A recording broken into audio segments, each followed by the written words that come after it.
বাংলা চলচ্চিত্রের জনপ্রিয় অভিনেতা সালমান শাহ হত্যা মামলায় এবার গ্রেপ্তার হয়েছেন সালমান শাহর স্ত্রী সামিরা। ঢাকার হযরত শাহজালাল আন্তর্জাতিক বিমানবন্দর থেকে গ্রেপ্তার করা হয় তাকে। বিমানবন্দর থানায় ভারপ্রাপ্ত কর্মকর্তা বড় রাজপথে সালমান শাহ ভক্তরা, কণ্ঠে ক্ষোভ আর স্লোগান। কেন ৩০ বছরেও অধরা প্রয়াত নায়কের হত্যাকারীরা? কেন তদন্তের নামে বারবার পেছানো হচ্ছে বিচার? মামলার ৪ নম্বর আসামি খলনায়ক আশরাফুল হক ডন গ্রেপ্তার হলে মূল আসামিরা কবে গ্রেপ্তার হবেন সেই প্রশ্ন ভক্তদের। ৩০ বছর হয়ে গেছে, সালমান হত্যার বিচার চাই। সামিরা এত ক্ষমতাবান সামিরা সরকারের চাই। গত ৩০ বছরে যে কয়টা সরকার গেছে এদের তো সামিরা ক্ষমতাবান, সে তার রূপ দেখায় রাখছে। আমার সাথে একদিন রাতে কথা হচ্ছিল, টেকনাফে শুটিং করছিলাম আমি একটা অন্য ছবি, সেও আরেকটা অন্য ছবি করে। তো রাত্রেবেলা একসাথে রুমে বসে আড্ডা দিচ্ছিলাম, তখন যে কোনো একজন সম্পর্কে একটা এমন একটা কথা বললো, তখন ভাবলাম যে প্রচন্ড অভিমানী, সে মারাত্মক অভিমানী, এবং সে অভিমানটা পুষে রাখতো কিন্তু প্রকাশ করতো না কখনোই। আসসালামু আলাইকুম। সালমান শাহ আত্মহত্যা করে নাই, সালমান শাহ খুন হয়েছে। আমার হাজবেন্ড এটা করাইছে আমার বাইরে দিয়ে, আমার হাজবেন্ড করাইছে, এটা সামিরার ফ্যামিলি করাইছে, এটা আমার হাজবেন্ড দিয়ে, আর সবাই মিলে, সব চাইনিজ মানুষ। সুপ্রিয় দর্শক, ফাফ বাপকেও ছাড়ে না, এমন একটা কথা আছে। সুপ্রিয় দর্শক, সত্যের মৃত্যু নেই। অবশেষে সত্য বেরিয়ে এলো সেই সালমান শাহ হত্যাকাণ্ডের আসল রহস্য। সুপ্রিয় দর্শক, এত বছর যাবৎ মানুষ বিশ্বাস করত সেই সুপারস্টার সালমান শাহ আত্মহত্যা করেছিল, কিন্তু সেটা মিথ্যে ছিল। সত্য বেরিয়ে এলো, ৩ জনের চক্রান্ত করে, অর্থাৎ সামিরা হকের পরিবার ষড়যন্ত্র করে ডনের মাধ্যমে ডনকে ১২ লক্ষ টাকা দিয়ে সেই সুপারস্টার সালমান শাহকে হত্যা করা হয়েছিল। সুপ্রিয় দর্শক, ঠিক এই কথাটাই প্রায় ৩০ বছর যাবৎ সালমান শাহর মা বলে আসছিল। সুপ্রিয় দর্শক, তাহলে চলুন আমরা সেই ভিডিওর অংশ বিশেষটা দেখে আসি, অর্থাৎ বিস্তারিত আলোচনাটা দেখে আসি। আমি আর কথা বলাচ্ছি না, আপনাদের কাছে একটা জিনিস রিকোয়েস্ট করবো, আমাদের চ্যানেলটি অবশ্যই সাবস্ক্রাইব করবেন। আমাদের আর কিছু চ্যানেল সাবস্ক্রাইবের জন্য আমরা বেঁচে আছি। সুপ্রিয় দর্শক, অবশ্যই চ্যানেল সাবস্ক্রাইব করবেন। তাহলে চলুন বিস্তারিত ভিডিওটি দেখে আসি। আবারও রাজপথে সালমান শাহ ভক্তরা, কণ্ঠে ক্ষোভ আর স্লোগান। কেন ৩০ বছরেও অধরা প্রয়াত নায়কের হত্যাকারীরা? কেন তদন্তের নামে বারবার পেছানো হচ্ছে বিচার? মামলার ৪ নম্বর আসামি খলনায়ক আশরাফুল হক ডন গ্রেপ্তার হলে মূল আসামিরা কবে গ্রেপ্তার হবেন সেই প্রশ্ন ভক্তদের। শনিবার জাতীয় প্রেস ক্লাবের সামনে সালমান শাহ হত্যা মামলার বিচারের দাবিতে মানববন্ধন করেন ৬৪ জেলার সালমান ভক্তরা। ডনকে রিমান্ডে নিয়ে জিজ্ঞাসাবাদ, অন্য আসামিদের জামিন বাতিল করে গ্রেপ্তারের দাবি জানান ভক্তরা। একই সঙ্গে আসামি সালমান শাহর সাবেক স্ত্রী সামিরা যেন দেশ ছেড়ে পালাতে না পারে সেই ব্যবস্থা নেয়ার দাবি তাদের। বাংলাদেশে একমাত্র সালমান শাহ নায়ক, যার জন্য এখনো পর্যন্ত অনেক ভক্তরা জীবন দিয়ে যায়। বর্তমান প্রশাসনকে আমি একটাই আহ্বান করব যে এর সঠিক বিচার চাই। ডনের যেন জামিন না পায়, আর দ্বিতীয়ত সামিরাকে যেন মানে যত জরুরি সম্ভব গ্রেপ্তার করে। যতদিন পর্যন্ত সালমান হত্যার বিচার না হবে ততদিন পর্যন্ত আমরা রাজপথে ছিলাম, থাকবো, আজীবন লড়াই করে যাব। মানববন্ধন কর্মসূচিতে লন্ডন থেকে ভার্চুয়ালি যুক্ত হয়ে ক্ষোভ প্রকাশ করেন সালমান শাহর মা নীলা চৌধুরী। আমরা আগেই বলেছিলাম যে আমাদের আসামিরা পালিয়ে যাবে, আর একজন ৪ নম্বর আসামি গ্রেপ্তার হওয়ার পরে অন্যান্যরা পালাবে। সুস্থ একটা বিচার শাস্তি দেওয়া হোক সুস্থভাবে, যেটা এটার জন্য বিকল্প নাই। এটা পরে সালমান শাহ হত্যার বিচারের দাবিতে বিক্ষোভ করেন। বিচার নিশ্চিত না হওয়া পর্যন্ত আন্দোলনের হুঁশিয়ারি দেন ভক্তরা। শফিক মুন্সি, সময় সংবাদ, ঢাকা।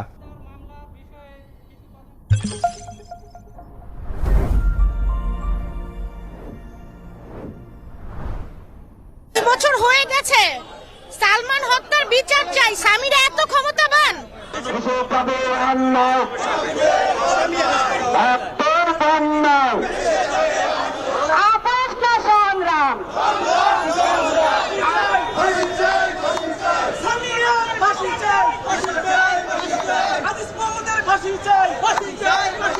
তিরিশ বছর হয়ে গেছে, সালমান হত্যার বিচার চাই। সামিরা এত ক্ষমতাবান সামিরা সরকারের চাই।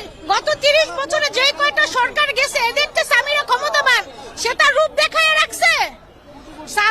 সালমানকে যে হত্যা করা হয়েছে এটার প্রতিটা প্রমাণ আছে। আর ডলি জোহর যে বলছে যে শাবনূরের মা চলে গেছে, শাবনূর যেন কি বলছে রাগ হয়ে, 54-এ সন্দেহভাজন হিসেবে কি শাবনূরকে ডাকতে পারে না, ডলি জোহরকে ডাকতে পারে না? আইন দেখে না, চোখে দেখে না।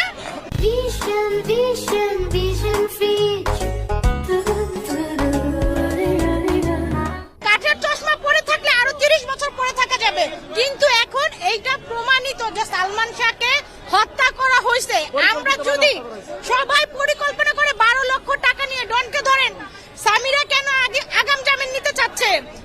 এত বছর বলছে আমি তো দেশে আছি, আমি তো কোথাও যাইনি, আমি তো পালাইনি।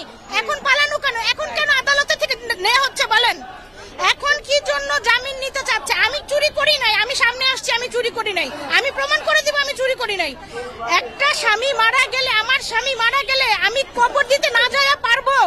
আর কি প্রমাণ চান? আপনাদের মা বোন ঘরে নাই? আমরা কি বুঝি না? পৃথিবীতে সবচেয়ে ভারী হচ্ছে বাবা মার কাছে সন্তানের লাশ। আজকে 30 বছর একটা মা তার বাচ্চার লাশ সে কবর দিচ্ছে নিজে হাতে। আপনাদের যদি এটা হয়তো কি করতে? সামিরা নিজের সন্তান নাই? যেইভাবে সালমান শাহ মরছে এইভাবে যদি সামিরার সন্তান সামিরার সামনে মরে, সামিরা কি করবে? আল্লাহ কিন্তু আছে, আল্লাহ কিন্তু আছে, এটার কিন্তু বিচার হবে। ডলি জোহরকে ডাকেন, শাবনূরকে ডাকেন, আমাদের কারোর সাথে সম্পর্ক নেই। মিসেস নীলা চৌধুরী বলেছেন না, আমাদের মা বলেছেন না যে আমরা মাফ করে দিব, মাফ করে দিব। এবং সে যদি মারা যায় আমরা সালমান ভক্তরা ভিক্ষা করে এই মামলা চালাবো, ভিক্ষা করে এই মামলা চালাবো, কিন্তু আমরা হত্যার বিচার চাই। আপনি জিজ্ঞেস করেন প্রত্যেক আমরা মানুষের কাছে ভিক্ষা কইরা কইরা আমরা মামলা চালাবো। 30 বছর 2-1টা দিন না, সরকারের যে ক্ষমতা রূপ দেখাইয়া রাখছে, কোন লেভেলে রূপ দেখাইয়া রাখছে। চলেন সবাই। আমি আসছি সালমান শাহর হত্যার বিচারের দাবিতে আসছি, ঠিক আছে। এই 29 বছর ধরে মনে কর বুকে লালন করে আসছি। আমি তখন একবারে ছোট, যখন সে মারা গেছে তখন আমি ছোট, 11-12 বছর বয়স। তখন তো মনে করো যে ভালোবাসে এই 29 বছর ধরে এই বিউ কার্ডগুলা আমি টেরাঙ্গে রাখছি অনেক যত্নে। আজকে মনে করেন যে এই বিউ কার্ডগুলো বাইর করে মনে করো অনেক যত্ন করে নিয়ে আসছি। তার জানি মনে করো সঠিক বিচারটা আমরা পাই, সেই আশাবাদী। মনে করেন যে আমরা মনে করি আমরাও বাঁচবো না, কিন্তু আমরা সঠিক বিচারটা আমরা দেখে যাইতে চাই। আজকে আমাদের মানববন্ধনটা আপনারা নিশ্চয়ই জানেন, এটা আসামিদের গ্রেফতারের দাবিতে। তো আমাদের কথা হচ্ছে আলহামদুলিল্লাহ, আমরা আল্লাহর কাছে একটা শুকরিয়া জানাই যে 29 বছর পর আমরা এই সালমান শাহ হত্যার রাইট অফিসিয়ালি পেয়েছি। তো এতদিন যাই হোক যেটাই হয়েছে আমরা মেনে নিয়েছি, রাজপথে থাকলেও মেনে নিয়েছি। বাট এখন তো আমরা প্রশাসনের কাছে কিছু আশা করতে পারি, ভালো কিছু আশা করতে পারি, তাই না? আমরা আইনের প্রতি শ্রদ্ধাশীল, আইনকে শ্রদ্ধা করেই বলছি এবং প্রশাসনকে বলছি আপনারা অনতিবিলম্বে আসামিদের গ্রেফতার করুন। কারণ এখন আমরা শুনছি 1 নম্বর আসামি যে সামিরা, উনি আগাম জামিন নেওয়ার চেষ্টা করছেন। আগাম জামিন কেন নিবে? নেওয়ার মানে সে চেষ্টা করবে, সে অনেকভাবেই চেষ্টা করতে পারে ভাই, এটা বলার কিছু নাই। কিন্তু এখন কোর্ট কি করবে কিংবা আইন কি করবে সেটা তারা জানে। আমরা সেই পথেই আগাবো, কিন্তু এটা যেন না নিতে পারে সেটা শুধু অবশ্যই আমরা করবো। আজকে এই জন্য আমরা আজকে মানববন্ধনে এসে দাঁড়িয়েছি। ছোটবেলা থেকে যখন বুঝতে শিখছি তখন সালমানের ছবি দেখতাম, ওই ছবি দেখা অবস্থায় আমি সালমানের ভক্ত। তখন থেকেই আমি মনে প্রাণে এটা ঠিক করছি যে আমি যখন বড় হব তখন আমি অবশ্যই সালমান হত্যার বিচার চাইব। তবে আমি তখনই মনে প্রাণে বিশ্বাস করতাম যে সালমানকে হত্যা করা হয়েছে, সালমান আত্মহত্যা করেনি। আমি বলতে চাই যে যারা যারা সালমান শাহকে হত্যা করছে তাদেরকে আইনের আওতায় নিয়ে এসে তাদের মানে সুষ্ঠু বিচার চাই আমি সালমান শাহ হত্যা। ক্ষণজন্মা নায়ক আমাদের সালমান শাহ, তার হত্যার বিচার চাই এবং সুষ্ঠু বিচার চাই। আমরা যে বিচারটি পাইনি, 29 বছরও পাইনি, তার জন্য আজকে আমরা রাস্তায় নেমে এসেছি এটা ন্যায় বিচারের জন্য। এটার সাথে যারা আসামি তারা এখনো আমরা দেখতে পাচ্ছি আদালতের নির্দেশনা থাকা সত্ত্বেও তারা বাইরে দিব্যি ঘুরে বেড়াচ্ছে এবং আইন শৃঙ্খলা বাহিনী তাদেরকে ধরছে না।